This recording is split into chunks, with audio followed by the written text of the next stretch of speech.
Okay, hello, are we ready to get started here? Okay, welcome and bienvenidos to everyone.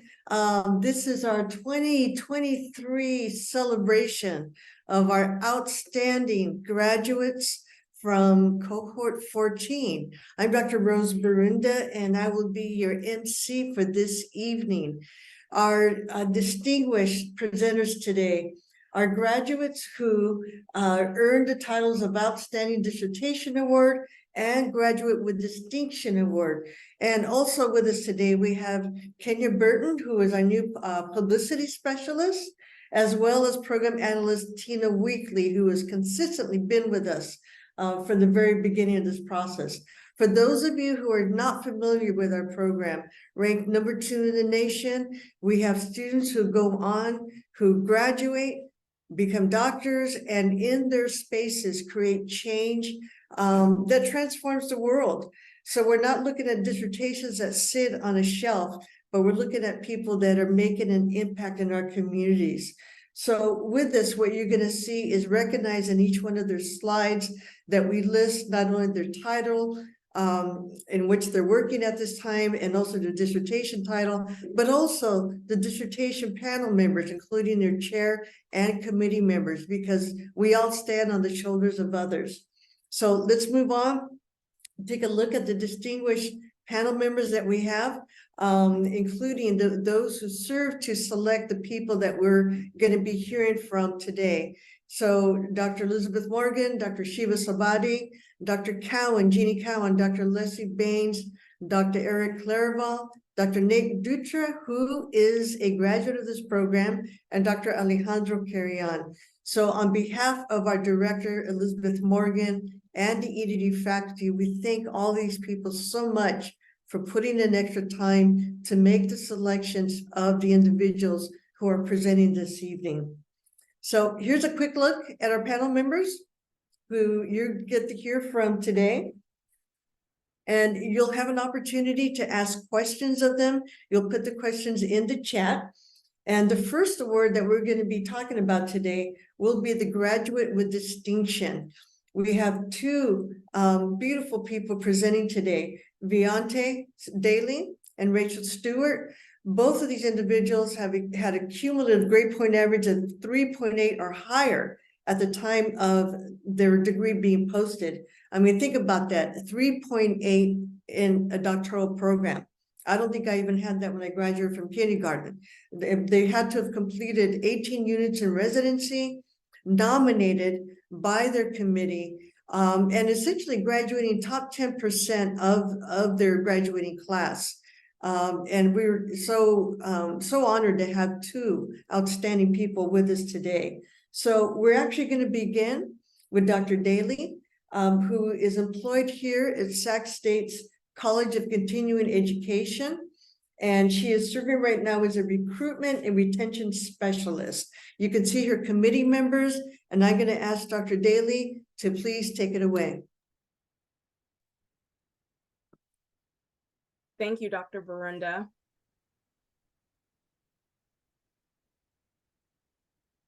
All right, good evening, everyone. And I just want to thank you for attending this evening. My name is Dr. Viante Daly, and my dissertation is titled How Non-Traditional African-American Women Draw from Community Cultural Wealth to Persist in Higher Education.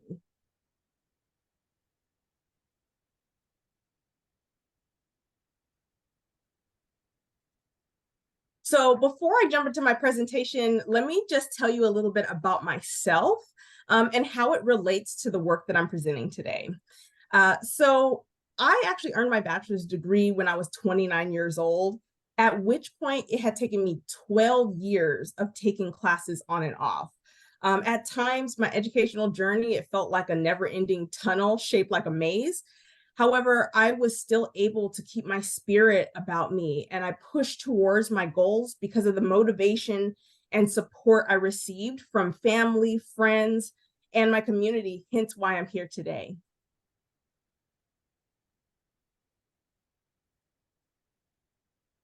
So along my educational journey, it was rare that I encountered other non-traditional African-American women walking the same path, looking to earn their bachelor's degree. I knew they were out there. I knew I couldn't be the only one. So when I began researching literature on these women's educational experiences, I noticed that just as these women were not in my peripheral vision during my educational journey, literature pertaining to their academic success strategies and stories were also limited. So most of the literature uses a deficit lens to examine the challenges and responsibilities that lead to low graduation rates rather than the factors that contributed to how they achieve academic success and graduate. And for those studies that do include their academic success factors, those studies aggregate findings for non-traditional African-American women with data pertaining to women as a whole, with African-American men, or combined with other racial communities. So a gap exists in research that specifically focuses on the wealth of cultural knowledge that these women bring to their education. So thus the purpose of my study was to conduct strength-based research that explored the wealth of knowledge that non-traditional African-American women students gain through family and community, how they draw from community cultural wealth to persist in higher education, and acknowledge the value in their community cultural wealth. Now, to do this, I grounded my study in Yoso's community cultural wealth model, which is comprised of 6 components. And those include aspirational capital, linguistic capital, resistant capital, navigational capital, familial capital, and social capital. Now, this is my theoretical map that describes how community cultural wealth influences persistence, how those persistence levels influence academic outcomes, including dropout decisions, retention, and degree attainment, and demonstrates how these women reinvest into community cultural wealth by sharing their stories and lessons learned with family, friends, and their communities. So understanding my focus of non-traditional African-American women students and their community cultural wealth, the research questions guiding my study were, how do non-traditional African-American women students draw from community cultural wealth to persist in higher education? More specifically, how do they use aspirational, linguistic, resistant, navigational, familial, and social capital to overcome persistent challenges? So for my study design, I used a qualitative narrative inquiry, which allowed me to capture the experiences of the women in the form of spoken accounts. And to recruit my participants, I used purposeful sampling by conducting outreach to community agencies and organizations whose primary mission was to contribute to the betterment of African-American people. And I was able to identify 10 non-traditional African-American women who met the participation criteria, of whom I conducted individual 90-minute interviews with using a semi-structured interview protocol with 16 open-ended questions. And after each interview, I wrote analytical memos.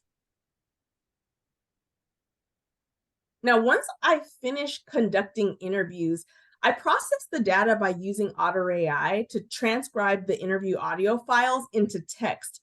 Then I de-identified those transcripts by removing direct identifiers, including their names, dates, and locations. And then I saved those finalized transcripts to my secure OneDrive. Next, during the analysis phase, I used Deduce to analyze the data. And I used Saldana's 2-cycle coding method to create and identify codes within the transcripts. And then finally, during the interpretation phase, I used the restory method to reorganize the themes and sub-themes into a cohesive collective narrative. Now, I use the restory method because my interviews didn't necessarily follow the question order of my interview protocol. Some of the women would answer the first question and would begin to tell me a story that I noticed was related to one of my other questions. So I would just skip to that question as to follow their thought process until all of the questions were asked. Now, through my analysis, I identified 11 themes, And those themes included barriers to starting or returning to college, defining moments and mentality shifts, aspirational factors, navigating college environments, refusal of adversity, the use of African American vernacular, family motivation and support circle, community support, just do it, elevated self-concept, and who we truly are. Now, there were some major findings that made me reconsider the concept of community cultural wealth, because the wealth that these women drew from, it didn't actually fully align with Yoso's concept, which focused on Latinx and African American students. Some of the major findings included for familial capital. When it comes to the characteristics that contribute to what makes a student non-traditional, research categorizes children as responsibilities that non-traditional students have an obligation to care for. However, some of the women acknowledged how they receive motivation from their young children in the form of verbal motivation and encouragement. And on the contrary to young children, some of the women acknowledge receiving support and navigational advice from their adult children. For resistance capital, some of the women in the study, they experience consistent and frequent challenges throughout their lives, and they may have lacked family support, and this caused them to lean on resistance capital as a natural response to most situations. And in a way, resistance capital was a substitute for navigational capital because they felt they had to ask more questions, sometimes on multiple occasions, and they felt they had to be more forward in advocating for their needs. And resistant capital for other women wasn't fostered through oppositional behaviors or challenges experienced by them specifically, but was fostered through oppositional and persistent challenges experienced by their family members. And then it was instilled in my participants that resistance capital was a crucial survival strategy if they wanted their voices to be heard and their needs to be met. And then for linguistic capital, the women in the study, they use different communication styles, including African American vernacular and code switching. So they use these to make connections on campus. However, Yoso mainly focused on bilingual and multilingual students who may have experienced language barriers or held the responsibility of being family translators. Now, in my study, these African American women experienced a type of language barrier that required them to recruit different communication styles in combination with their personalities to acquire information based on their environment and their audience. And here I have my recommendations. And, based on my findings, I made some recommendations for practice concerning faculty and staff development, student support, and student development. But for the sake of time, I'm just going to share some of my recommendations for student development. So I recommended that institutions support these women's development by recruiting them to participate in campus leadership and mentorship opportunities, to encourage them to share their stories in dominant spaces on campus where they can interface with the public and represent the institution's non-traditional student population, and recognize the wealth of knowledge that they bring to education through their life experiences. But despite these recommendations, there's continuous innovative research, engagement, and reassessment that would have to be done in order to help institutions step away from perceptions of student needs and closer to understanding and recognizing their realities, their community cultural wealth, and the wealth that they hold that supports their persistence in higher education. And I want to thank you all again, and I'm open to answering any of your questions. Okay, this is your time, folks. If you have any questions, please put them in the chat. And people might just be kind of warming up their fingers right now. And until they do that, Dr. Daly, if I have a question that I could pose to you now, just wanting to ask you that in terms of what you've uncovered and given the role that you're in with us here at Sac State, have you been able to implement any of the recommendations? Yes, so I actually work with non-traditional students on a daily. And even though my even though my population for this was non-traditional African-American women students, it also unveiled some ways that we can serve our non-traditional students, because they need alternative times that they can go to class, different office hours, they have children, so they may have situations and obligations outside of the university than other students who may be traditional, those 18 to 24-year-olds. So I actually do use this. Like I said, I was working with non-traditional students before, but it's kind of made me tailor the way that I assist them, the questions that I ask them, in order to understand, what does your life look like, so that I can understand where you're at and help you move to the next step based on their pace.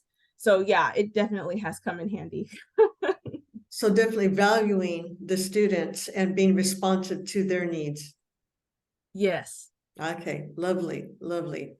So any other, I see you're getting a lot of shout outs.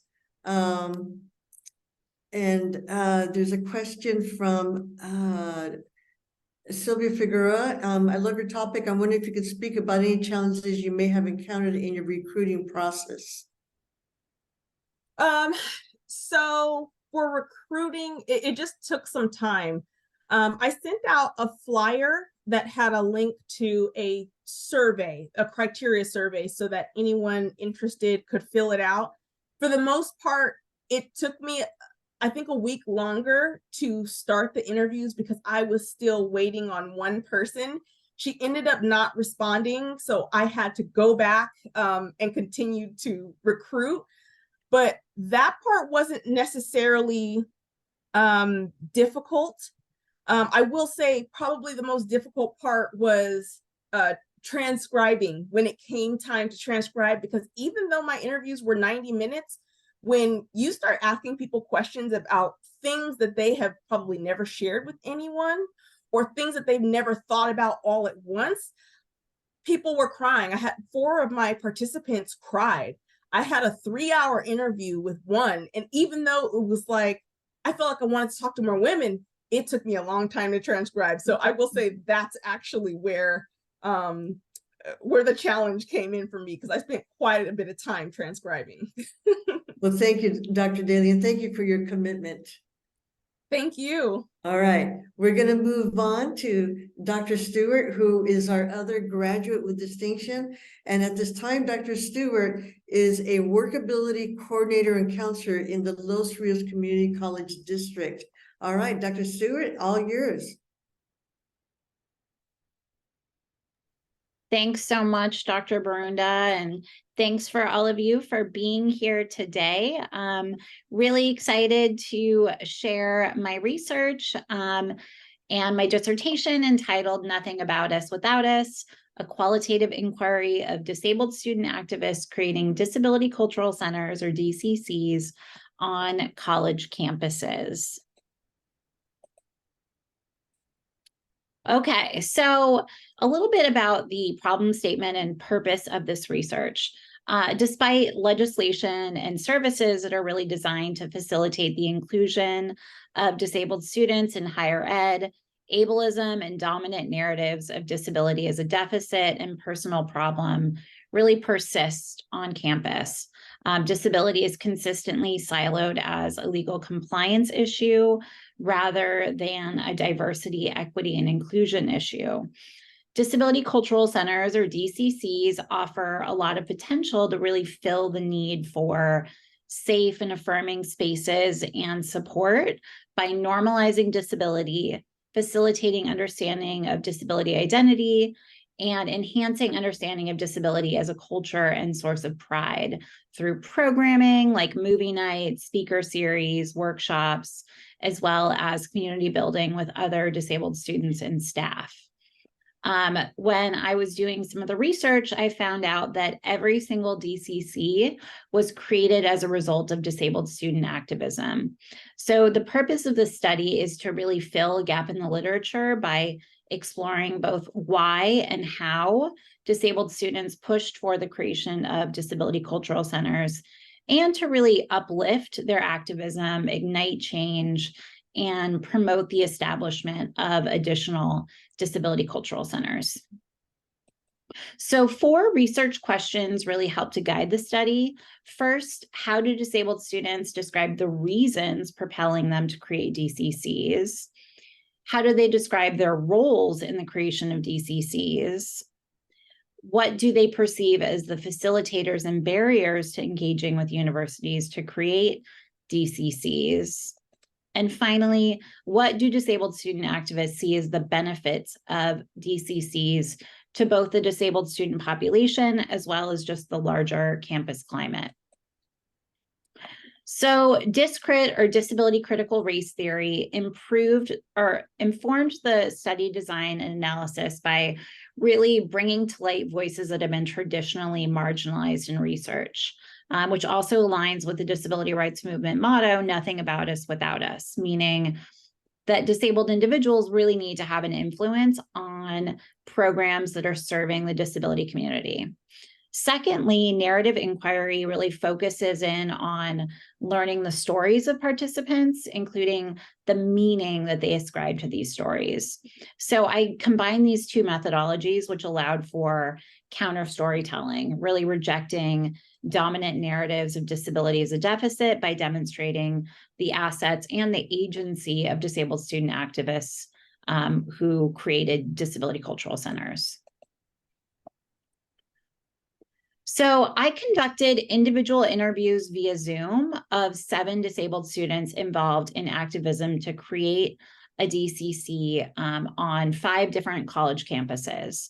So the data was really represented both through a narrative profile of each participant's story, as well as analyzing the themes across stories, which I'm really going to focus on today just due to our time constraints.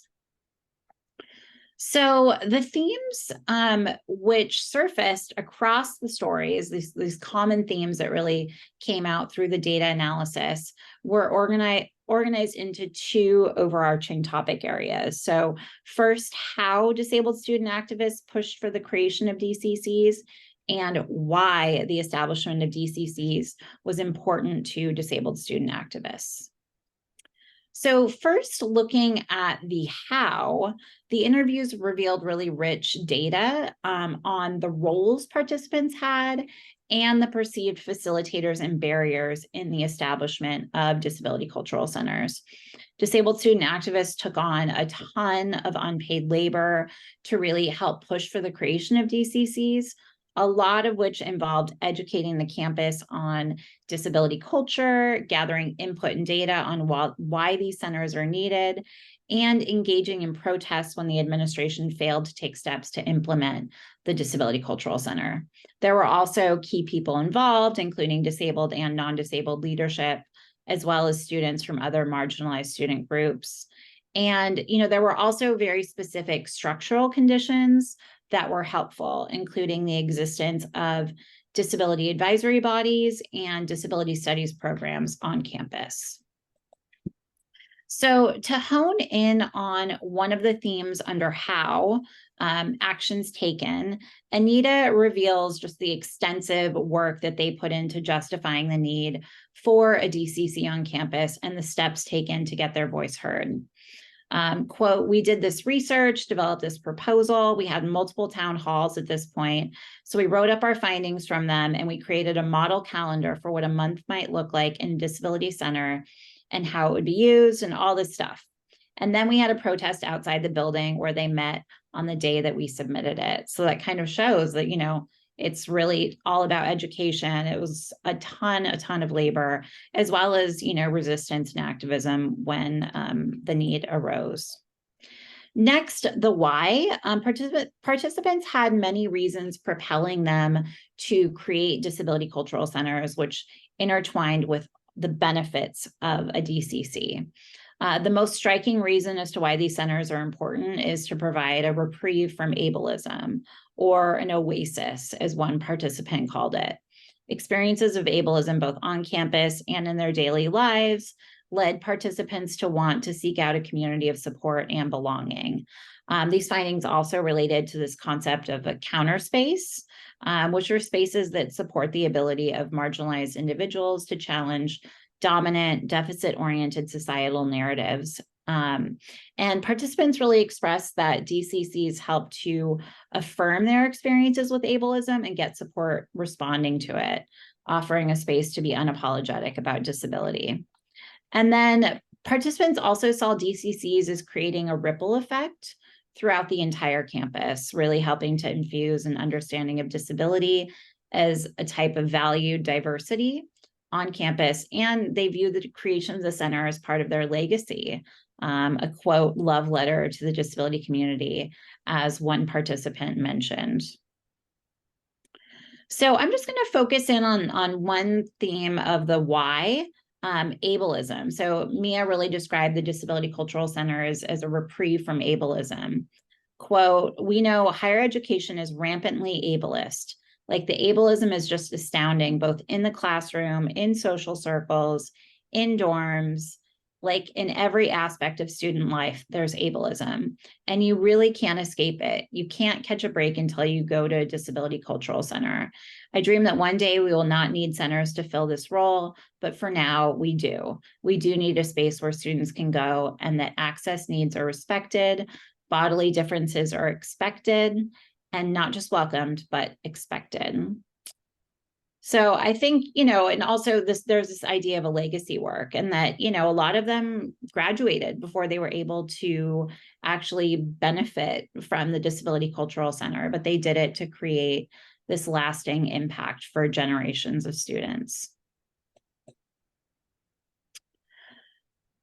Oops. Okay. So centering district's call for research to fuel activism and resistance, there were a lot of recommendations that surfaced, which can really be used to pave the way for the creation and ongoing implementation of disability cultural centers.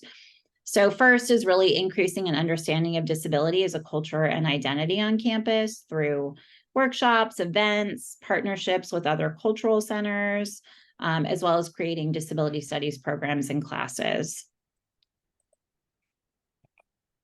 And let's see, so second is to really institutionalize opportunities for disability representation, as well as support structures on campus. So getting input, gathering data, infusing disability into DEI plans, making sure that we're hiring and retaining disabled leadership. And then third, there needs to be really meaningful allyship and co-conspiratorship. So valuing and really compensating disabled students for their labor, right? And really making sure that we're supporting them in navigating campus bureaucracy. And then finally, there's just some recommendations around the reporting structure. So making sure that it is aligned with student services or student affairs, and also the location is really important. So it's a visible place, a place where students go to find belonging. So, just a couple of personal reflections. I think that for me, this was a really powerful experience. And I think I felt such a strong connection to the activists that I interviewed beyond what I can express in words. This really strong sense of like CRIP pride, solidarity, understanding, and love. And also, I think what's really important is that this methodology really embodied disability culture. It embraced access needs. We shared moments of pride. We talked about disability history and language. And I think, this really created a strong sense of connection and kinship. And then, of course, I've always been invested in promoting disability culture in the program that I run at the Los Rios Community College District. But this research really lit a fire within me to actually transform the institution. I'm very excited to say that we are planning on creating a disability cultural center at Sac City College next semester. So I think that is it. Thank Wonderful. you. Do we have any questions from the audience? Any questions? Okay, just in case some people are putting them in now. I'm going to go ahead and ask Dr. Stewart. I loved the whole, I zeroed in on bodily differences. And when we talk about diversity, it's interesting. I've never thought about bodily differences as diversity. And then what that means in terms of belonging, to go somewhere, to know where those differences aren't going to be looked at in a weird manner or anything. So I was curious, are you looking at any way of how the centers actually improve retention? Yeah, and I think that's a really great point, and that did come up in many of the interviews that I had, where folks said, I just felt like there wasn't a lot of care for me when I was going to school, and I felt like if I would have had the Disability Cultural Center all the way through my educational program, I think I would have gotten through a lot faster, and I would have, found a lot more meaning out of, being on campus and felt like I belonged there. And so, I think the long term, yes, I think it'd be very interesting to look at retention of disabled students and comparing that with places that do have a DCC and those that don't. And it's interesting you use the word care, which is what I hear often when people sense that they don't belong or don't feel that sense of belonging. Is, do you really care for me? Yeah, and you're creating those spaces. Wonderful. And congratulations on the upcoming center at Sac City, you said? Yep, Sac City College. Awesome. Awesome. Well, thank you very much, Dr. Stewart. We appreciate you being with us today. Thanks. Okay, listeners, any other questions? Let's move on. And I want to thank Dr. Denny, Dr. Stewart. We look forward to hearing about more ongoing contributions that you have as you make a difference in this world of ours. For the next set of presentations, we're going to be looking at our outstanding dissertation presentations. There's two types of awards. We have a K through 12, and then we had two post-secondary who tied last year. So representing our K through 12 is Dr. Freddie Castro, and in higher education is Dr. Eric Ramirez and Dr. Haley Myers Dillon. So you can see the criteria there listed in terms of what it takes to be considered for outstanding dissertation, the quality of the design, the research design, quality of the written analysis and summary of findings, results, and the potential for the dissertation findings, results to transform schools and educational leadership. So we are actually going to begin with Dr. Castro, who is representing our K through 12. And Dr. Castro is now assistant principal at Cordova High School in the Folsom Cordova Unified School District. So we're very excited to have you with us tonight, Dr. Castro, and they are all yours. Thank you so much, Dr. Baruda. I'm going to start sharing my screen.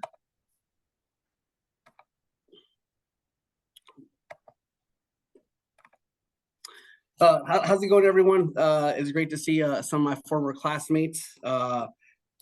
Thank you so much for being here with us today on this lovely evening. My dissertation is titled Urban School Site, Teacher of Color Stories to Stay or Leave By, Examining Teacher of Color Retention Through Narrative Inquiry. My name is Dr. Freddie Castro. My amazing, incredible dissertation chair is Dr. Shiva Sabati. My committee is made of the queen herself, Dr. Vajra Watson, and the man of many talents, Dr. Dale Allender. So when I'm thinking of having 10 minutes to really think about how I can, outline my research and the impact that it's made in terms of how I've carried it, I really wanted to, be very, very careful and level set how I, bring it about. So I wanted to bring it, straight out and about. What I really looked at is why is it that teachers of color stay or leave urban and Title I schools? Why is it that when we're in a country where we only have 20% of teachers of color, where it represents 51% of students in the actual United States in public schools that get served who are a color, there's a disproportionate amount. And so what I really wanted to look at is how is it that our most needed teachers that represent our student bodies, our most common student bodies in these Title I populations, not only thrive, but are shaped by their experiences to either stay in the profession as teachers or leave the profession. So I really looked at these teachers of color at urban and Title I schools, and I looked through the research and I categorized urban schools through three main outlooks. Outlook number one was an emergent urban school.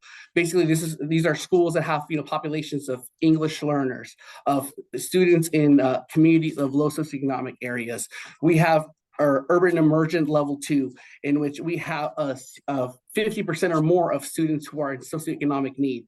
And then we have level 3, where we are metropolitan and large city areas, where we have high populations of students with special needs, students who are English learners, and students who have come from not only underprivileged, but under socioeconomic backgrounds.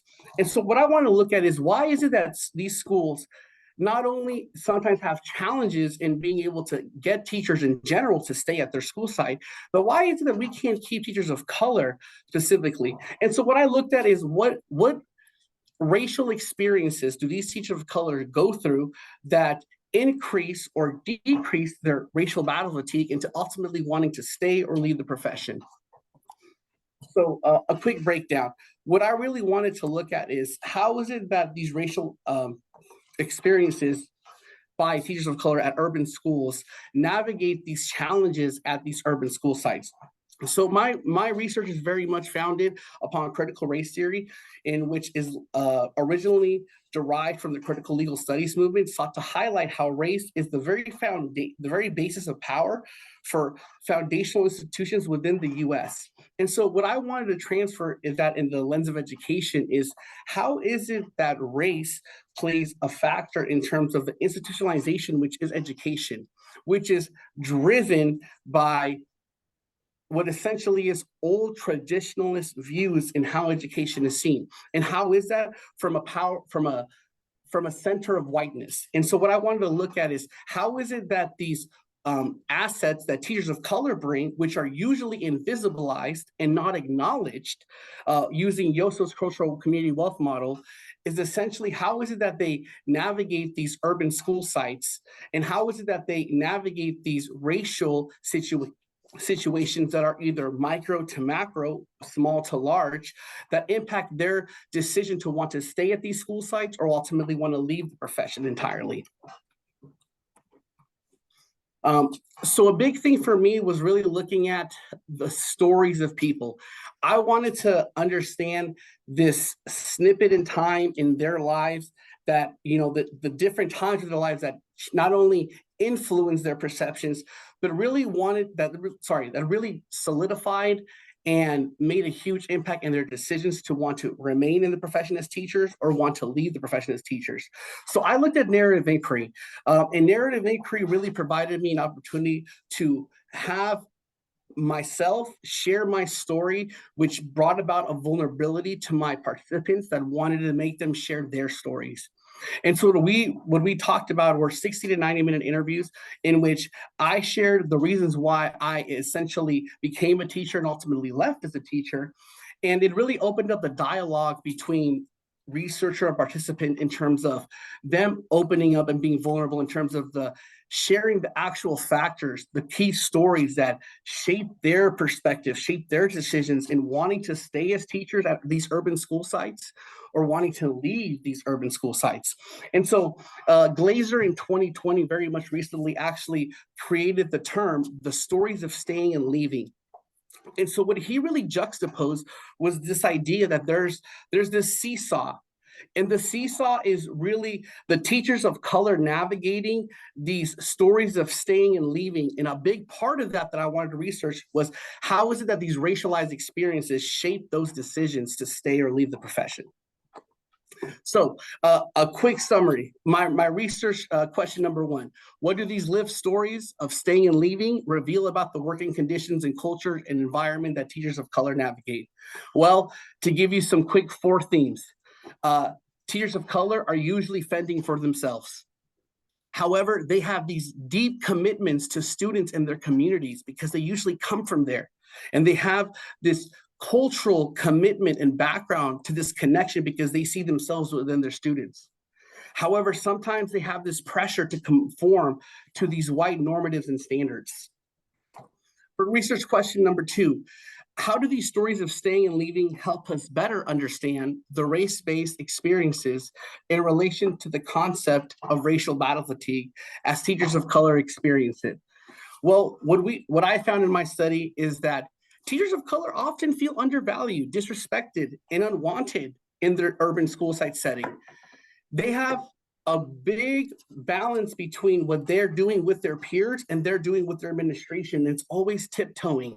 It's always trying to figure out what to do right because their pedagogical approach, their approach to instruction, their approach to building rapport and relationships is often seen out of the norm of what the traditional standard of teaching is. The second level, which is probably one of the most important findings, is that the administration that teachers of color have are really make or break.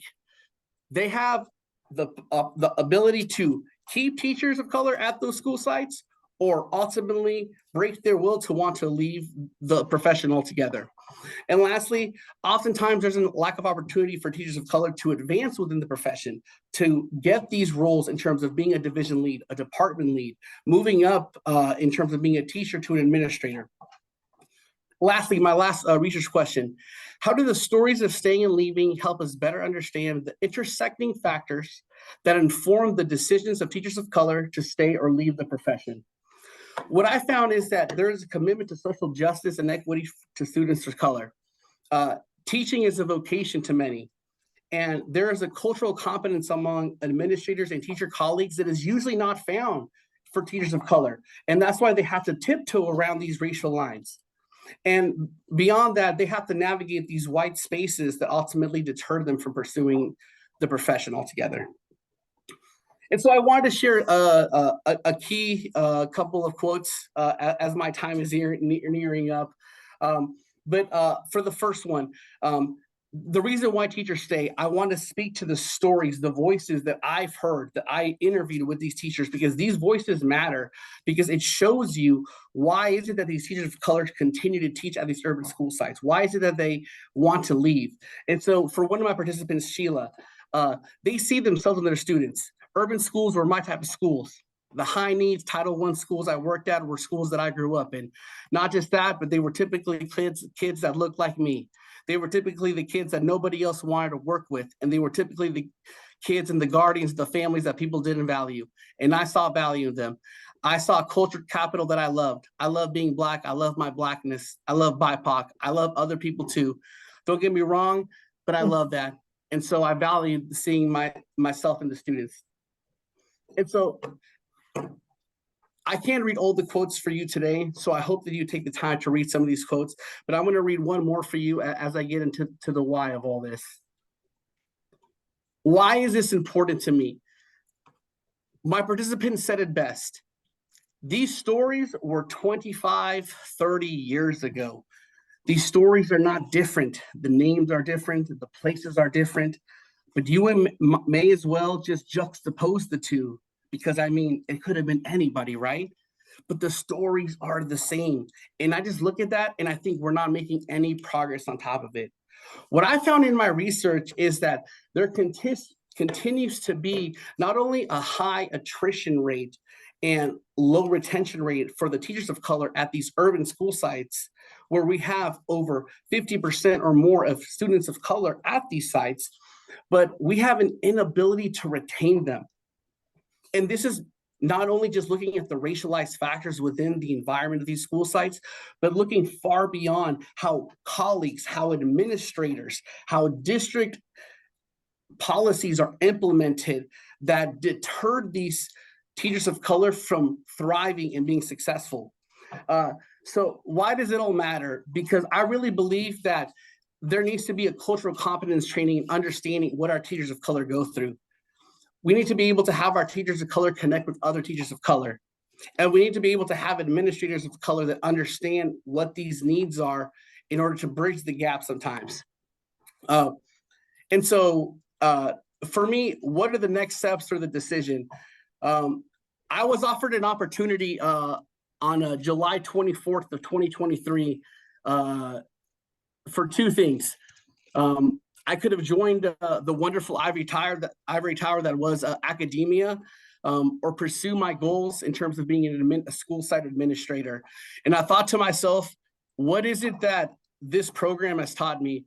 And if you're interested in joining the Sac State Education Leadership Program, it's that being a leader first and foremost requires you to look deep within yourself in terms of what your goals are. And so this quote to me speaks to the most because I'm very reflexive in terms of my life and how I view this profession, how I view being a lifelong learner. And for me, being a lifelong learner really told me that what I needed to do was walk the walk. And I found out that being an administrator of color was one of the most important things that I could have done. And so I wanted to walk the walk on my research because I wanted to see how I can influence the school environment, how I can influence the school culture, how I can make sure that teachers of color, classified employees of color are able to be retained and be valued to continue this culture that I'm trying to create as an administrator of color. So thank you so much. This is what I became. Thank you, Sac State Educational Leadership Doctorate Program. Thank you, Dr. Castro. I love your passion. And so wondering, does anybody have any questions for Dr. Castro?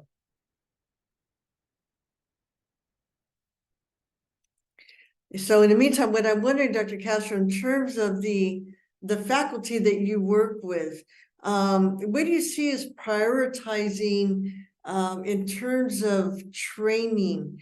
Is it training of your non-BIPOC faculty or your BIPOC faculty in terms of support? So I'm wondering how you're using your time as an administrator in response to this issue that you're have spent your time researching.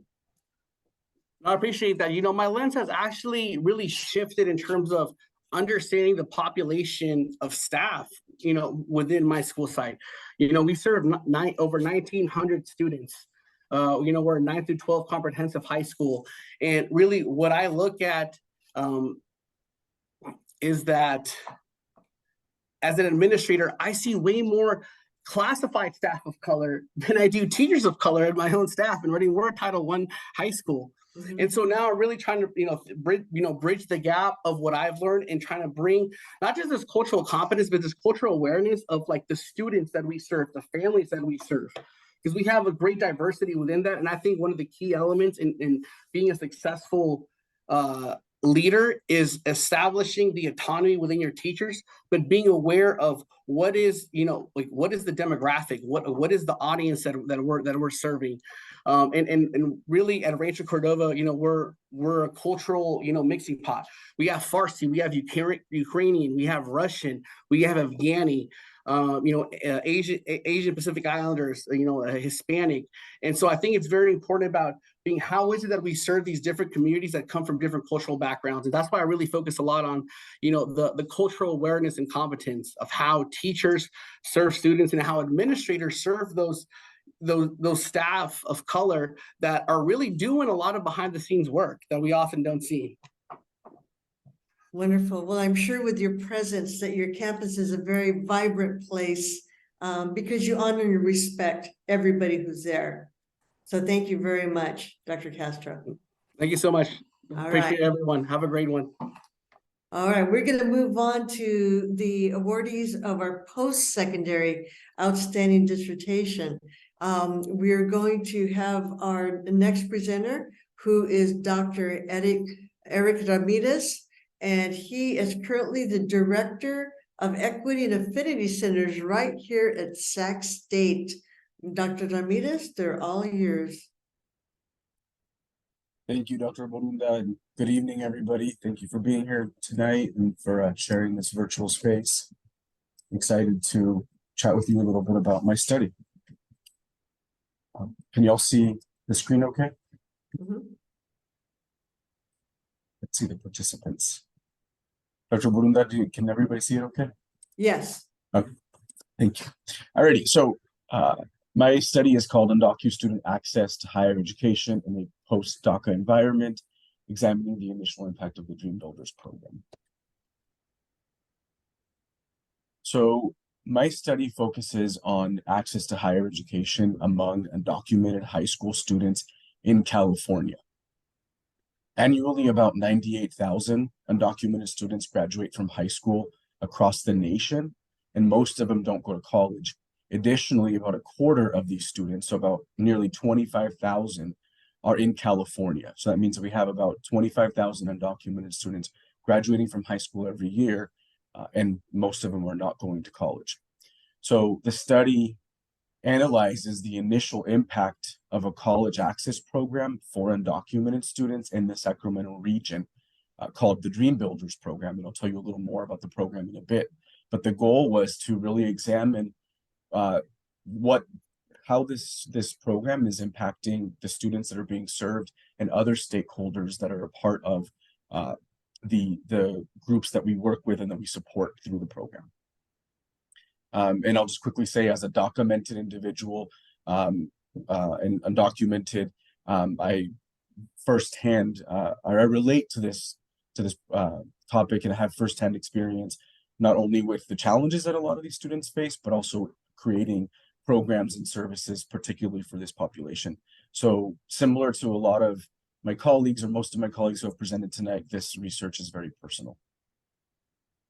So for my study, I focused on 4 kind of key areas of pertinent literature: immigration laws and educational policies that directly shape the options and the circumstances that these students experience when they graduate from high school; the barriers that face undocumented students. There's a lot of knowledge related to those particular issues, but most of it is in higher ed.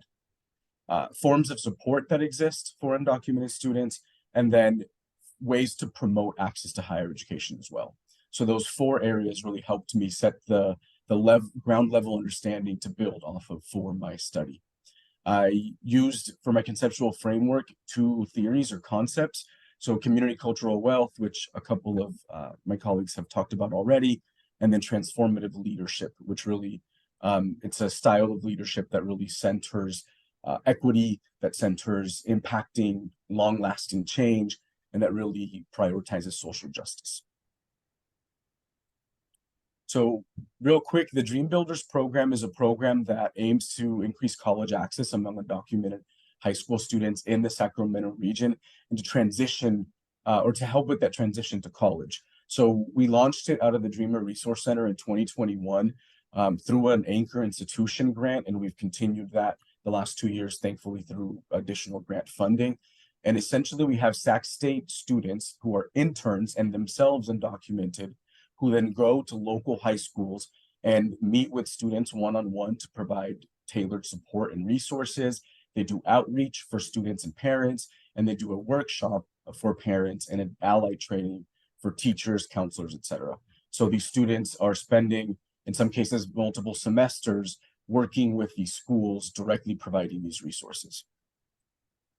And so I used a mixed method approach to this study. I focused on 3 school sites in the Sacramento region, who are our partner sites.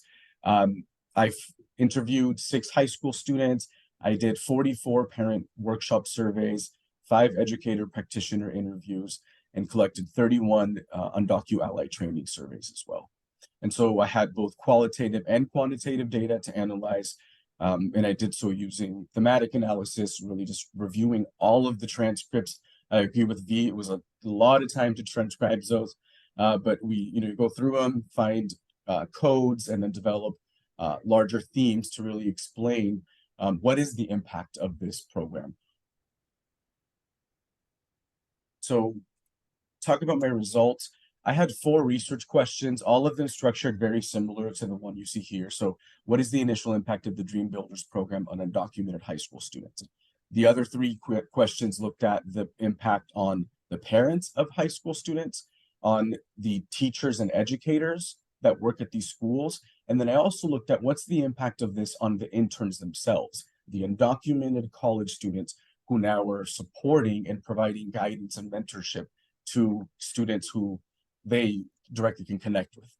So for the sake of time, I'm only going to talk about the results for the first research question, what the impact was on the undocumented high school students that were served by the program. So I I identified 3 themes that answer this question, that really help us understand what is the impact. The first theme, or the one theme I'm going to focus on, is reducing roadblocks and fostering safe spaces. So this theme really looks at or tells us about the way that this program was critical in addressing some of the main concerns that both the literature tells us exist for undocumented students, but that also the interns themselves were seeing were barriers and challenges to these students, to that transition into accessing some of the resources they needed. So this theme breaks up into 3 sub-themes. The first one being assuaging financial concerns. So we know that financial challenges are the leading issue that keep undocumented students out of college. And so this looked at the way that the interns help demystify financial aid and college affordability and help students determine the best option based on the unique family's financial situation. So I have a quote from Juan, one of the students that participated, who said, "Financiablemente, creo que este programa me ha ayudado bastante. Apliqué para scholarships y para el Dream Act, y eso va a ayudar a mis padres y para tener las cosas como la computadora y los libros." So Juan realizes that with the support that the intern provided, he was able to access financial resources that are going to be critical to help him not only get to college, but to be able to afford some of the basic costs that are associated with going to college. I'll skip to sub-theme 3, visibility, safe spaces, and inclusion.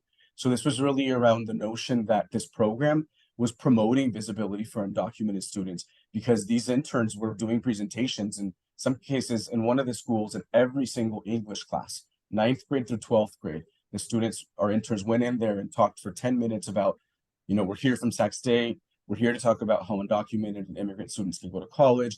This is how you can reach us. And so we were sharing information with students who themselves weren't even undocumented, but it was raising visibility about this and making it more acceptable to talk about this issue. And so building that sense of belonging, establishing a physical space that feels welcoming and safe. So all of the interns had an office or a location where they were working out of. And so the students expressed really feeling that space as somewhere that was safe for them. So Ismael, one of the students, said, "The program offers a safe place to come to. Instead of going to teachers, I can always come to Angelica and Ruby, and they can answer any of my questions." And that's really important because, particularly at the high school level, these students may not have a teacher that they feel comfortable with talking about their immigration status or asking questions. And so having a resource directly and somebody that they know went through the same process just a few years ago was really key. And that came out through the responses from our students.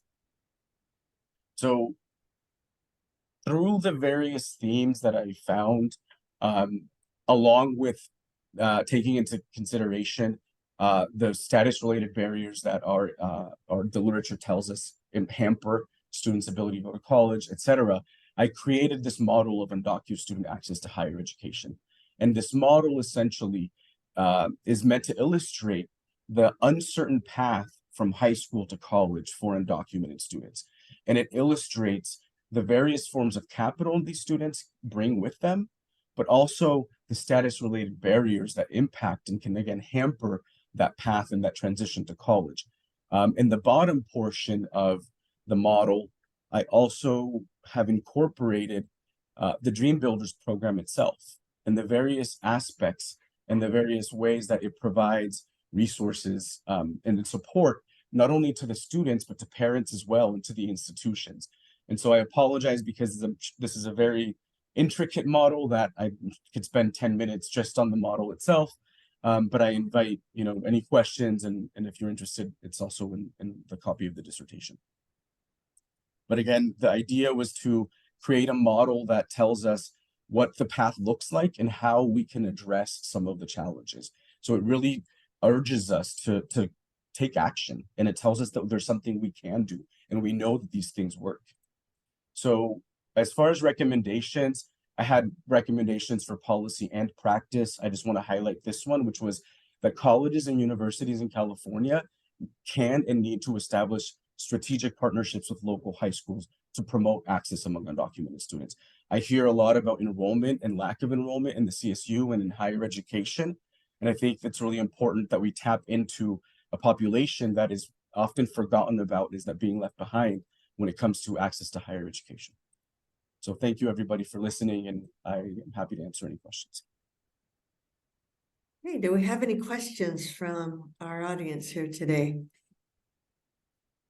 I was observing, Dr. Ramirez, that as you were talking, the rhetoric that we hear that is very hostile in this culture towards the undocumented, and yet you're looking to thicken the pipeline for so many people that are being left behind. And I can imagine feeling very disenfranchised and discouraged. So I'm wondering, even in terms of that aspect of how people feel, were there any components of your research data that spoke to how people felt?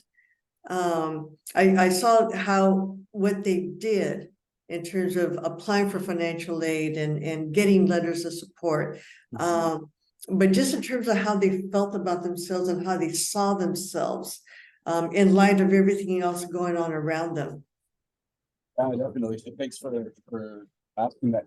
I only focused on one theme, but theme number 2 was motivation through shared success. And it's that one is all about the fact that the student said, I am now motivated. I see somebody that is doing this, that made it happen despite these challenges, and it shows me that I can do it too. And so that was really, really critical as well. And I think that's important, particularly as we remember that any student that comes out of the high schools now do not have DACA. And that in and of itself not only prevents them from working lawfully, but also it brings into question, what am I going to do after I graduate from college with a degree if I don't have the ability to work lawfully? And so in the dissertation, I talk a little bit about entrepreneurship options, particularly in California, where we are the most immigrant-friendly state in the nation. And there really are options for our students post-graduation. So I think programs like these are really important, not only for the access piece, but also for encouraging students to access higher education in general. Because I think we're seeing it with some of the younger generations, the value of higher education is often questioned a bit more, when you can go be, do social media, or go be an influencer, or go make money in so many other ways, right? And so with this population in particular, I think it's important to really highlight the value and the options that exist even after graduation. And that really did come through, that motivation piece. Well, thank you. As Dr. Morgan, our director, who's not with us, indicated, this certainly encapsulates the hope dealers, which is what cohort 14 call themselves. So we really appreciate your work in keeping hope for a whole community that we need to embrace and provide those bridges for people to get to where they need to be. Thank you. So our final presenter, Dr. Haley Myers-Dillon. And you can see her slide here. She is the Director of Strategic Partnerships, Parents and Families Program, and the Women's Resource Center. We're fortunate to have Dr. Myers-Dillon here at Sac State, and she will present on her topic, and you can see her committee members listed right below. Dr. Myers-Dillon, you're all yours. Thanks, Dr. Brenda. I'm gonna share my screen.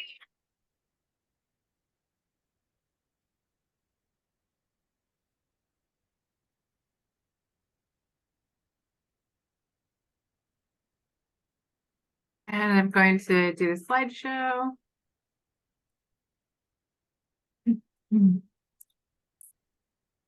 I'm excited to talk to you all tonight. My name is Haley Myers-Dillon, and I am here to present my dissertation in a short format. It's called Justice for Moms in College: Factors that Influence Student Parents' Degree Completion Timelines. Sac State currently enrolls 9,000 student parents, meaning 1 in 3 Hornets has kids. That's a lot. It takes student parents 9 to 15 years in the US to earn a bachelor's degree, and at Sac State, it takes 14 years. What influences these timelines? That's what I wanted to investigate.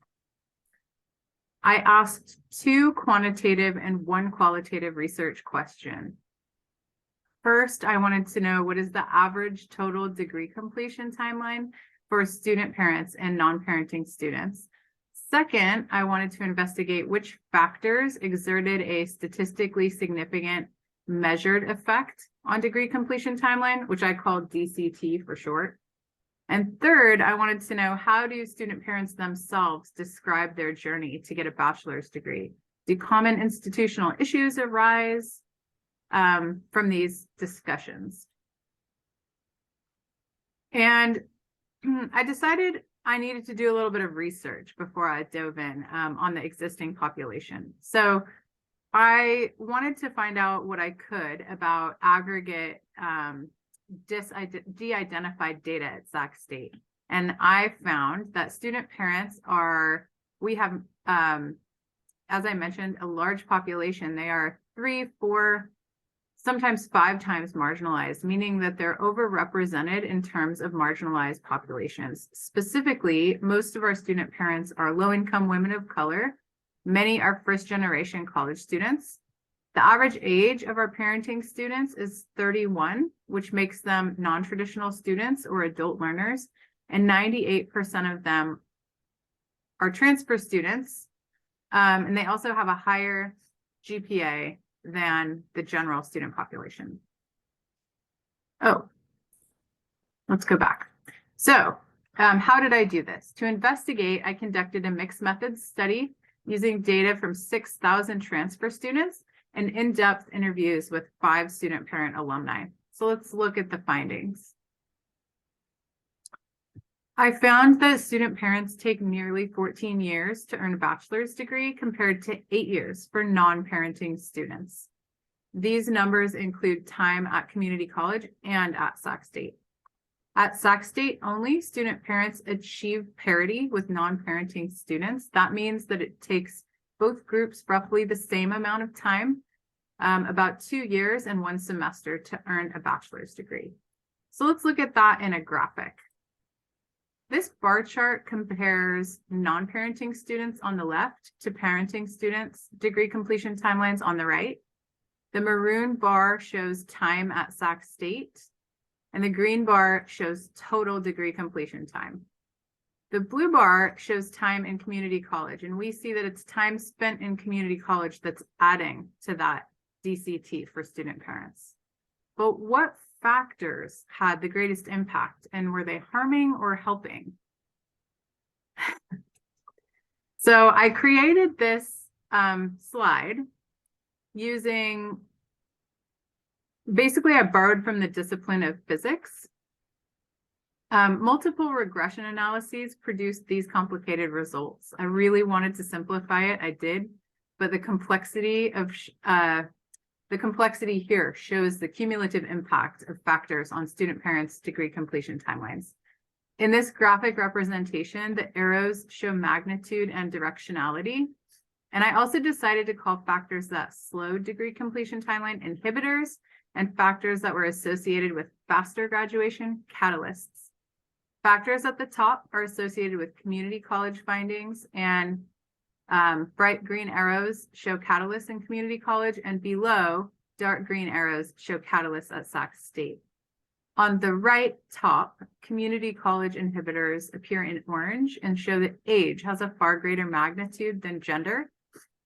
But when a student transfers to Sac State, their major has the greatest impact on their degree completion timeline, with special majors, natural sciences and mathematics, and engineering and computer science majors taking the longest. Now let's look at qualitative findings. Unfortunately, I don't have time to tell you about the amazing 5 mother alumni who I interviewed. But the takeaways from the interviews with these 5 student parent alumni are that in community college, student parents were stalled by part-time enrollment, the challenges of navigating college as a first-generation student, life events, working full-time, expectations that women should not pursue college, and that was across cultural, racial, and ethnic groups. Some of the students lacked clear goals, and they had little or poor academic advising. When they transferred to Sac State, a lot changed. The barriers were identified at Sac State as poor academic advising, unavailable courses, and life events such as divorce or domestic abuse. The resources that helped these student parent alumni graduate. In community college, it was their motivation, their resilience, navigational and familial capital. And at Sac State, they all enrolled full-time as opposed to part-time in community college. They were motivated to finish their degrees in part by their children. They saw financial assistance with childcare and community and sense of belonging as the most impactful resources. They were also resilient and put what they learned in community college, they put that to work at Sac State. So let's pull way back and do an overall view of this research. Overall, I found at Sac State, student parents take 14 years on average to earn a degree. The time in that extended degree completion timeline, it happens in community college. Once they transfer to Sac State, they achieve parity with non-parenting students. Qualitative data complicates this, offering barriers as areas for institutional improvement, specifically poor academic advising and unavailable classes. And I also discovered that financial assistance with childcare and community and a sense of belonging for student parents were two of the most impactful resources that helped speed up time for student parents to graduate. The research provides really clear paths for action. To invest in financial assistance for childcare and develop and sustain a community for student parents. To fix the broken systems around poor advising and unavailable classes, including how the university measures demand for a class. Community colleges should provide focused support for older female students to transfer and lean into guided pathways and transfer pathways to help students transfer faster. Important context here is that it's unclear for students overall why they need a bachelor's degree. So these barriers and the time constraints make it less likely that someone will attend or finish college. Who can make it through 11 years at community college with a small child, then transfer to Sac State and deal with the runaround? Only perhaps a special select group of students who are capable of making it through. Student parents at large are a large population whose graduation rates could help university graduation rates, and they align with populations targeted for the CSU's graduation initiatives, such as Pell eligible students. Perhaps supporting student parents could even help with the enrollment decline problems that are pervasive in colleges across our state and across the country. Thank you. Any questions? I'm taking a look at the chat, because I know I'm getting my questions answered. Dr. Myers-Dillon, I was curious. We often look at what's going wrong. You obviously found some things that were going right. And yet the sensitive topic of how this could be replicated at the community college level. Have you had any communication with our partners at that level? Yeah, absolutely. We're trying to create and establish relationships between the community college system and the CSU system, and share resources and share vocabulary and share programs. I think it's provides good avenues to start. I presented this research this past, it was maybe sometime in the fall semester. I presented to an online summit to all community colleges and CSUs called CHEBNA, California Higher Education Basic Needs Alliance. Mm-hmm. So I think it was, well received, and I got a lot of interest from the people who work with CalWorks students at the community college. Excellent, excellent. So making some inroads and then hopefully being able to continue the conversation about what works and to what extent it could be replicated at the community college level. Yeah, I hope so. I think there's some real easy things to do in terms of supporting student parents and specifically just creating a sense of community. That doesn't always take much. And sometimes you can even get student parents to volunteer to just be a sounding board or meet once a month to talk with other student parents online. It's really feasible. Mhm. So I think that that's an important takeaway. It doesn't have to cost money. Yeah, excellent. Places where people belong, support, and can understand one another. Excellent. All right. So can you Dr. Morgan? so can we go back to see everybody on the screen? I think Dr. Morgan had a question. Do we have time for that? Oh, okay. Are you there, Dr. Yes, Moore? I'm here. Hi, thank you so much for taking my question. This is for Haley, but then also for any of our awesome panelists, our students. I'm wondering, you know, now that you have had a year to be with your work and actually being able to put it in practice, what would you say? I don't know. I know we had talked about this when you were developing your project, and EDD 615, 16, and 17, that this dissertation is a part of an overall research agenda, an overarching research umbrella that you will have in your careers if you choose to continue to do research. So with that said, you had some time to be with it. What is the next research question that you have based upon now you have this, not only the experience of doing your dissertation, having a successful experience, doing an outstanding dissertation, but also living with it for a year. So what would you say are the next steps? What's the next research question you'd like to have answered?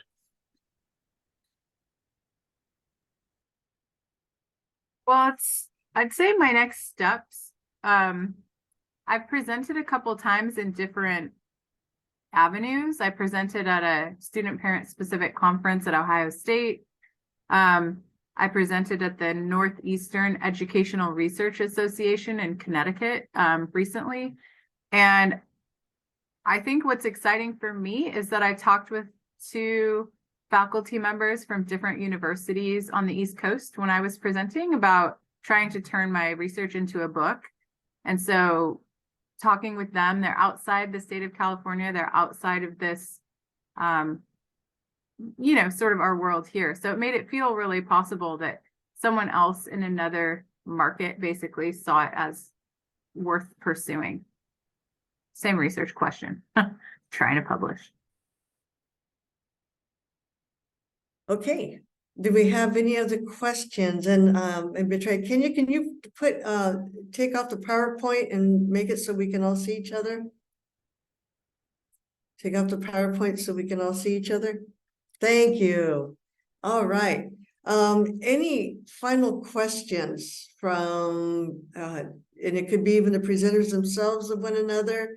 I see that we have people who are in the pipeline, and this is a wonderful venue by which to meet another kitty, you know, from is it Leonie Pickett over there? But also just to learn a little bit more. And I know I was able to ask questions. I only allotted myself 1 question per presenter, but this is an opportunity if you have any other questions from one another.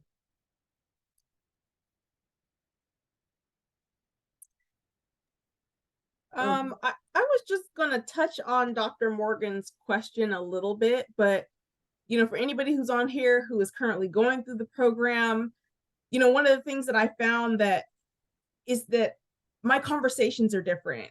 The things that I pull out of conversations are different. And I'm realizing that, yes, I did this research, but now I've been talking to people, and every day I find that someone is expressing something to me that's related to my subject, and that there's still work to be done. So just like Haley, same question, but you know, how do we go deeper and find out how deeply, you know, these issues or this wealth, how deep is it rooted? So that's kind of what I'm finding, is that I'm having conversations every day. And even though I wanted to rest after my defense was over, I feel like it's still, I'm still learning. I'm still learning every day through, family, through the people I encounter on a daily basis. So you're going to find that your topic follows you. And if it's something that's dear to you, then that should be happening. But you're going to realize that that's something that's happening. And also, while you're going through the process, have conversations with people. You would be surprised at how much information you can gain by just having organic conversations. And you end up having more questions, huh? Yeah. Let's see, I saw Dr. Myers Dillon. You said, I'd like to know if anyone on the panel has plans to do more with their research. I can touch on that a little bit, and also kind of tie it into Dr. Morgan's question. So straight up research, I don't see myself doing anytime soon, but a couple of things that I'm really excited about. So California just passed a law that we expect Governor Newsom to sign next year that would create dream centers or dream liaisons at all the high schools in California. And so we're really, I think there's an opportunity, and I'm interested in connecting with a couple of organizations that were involved with the lobbying efforts down at the Capitol to see how I can maybe contribute to some of that and what that looks like at some of the institutions. I also am interested in making my work more readily available, particularly to folks who are doing this work. So I don't know if that looks like publishing a book or an ebook or something, but I really did from the very beginning wanted to create something that I could literally give to another director of another dream center in another area, and they could replicate and adapt to what works for them, but really take, some of what we've created, what I've created. So to your question, Dr. Morgan, if I were to kind of continue this, I think one thing that I'd really be interested in, and I talk a little bit about this in the limitations and in the opportunities for future research, is that my study focuses largely on Latina students. In fact, all of my participants are Latino.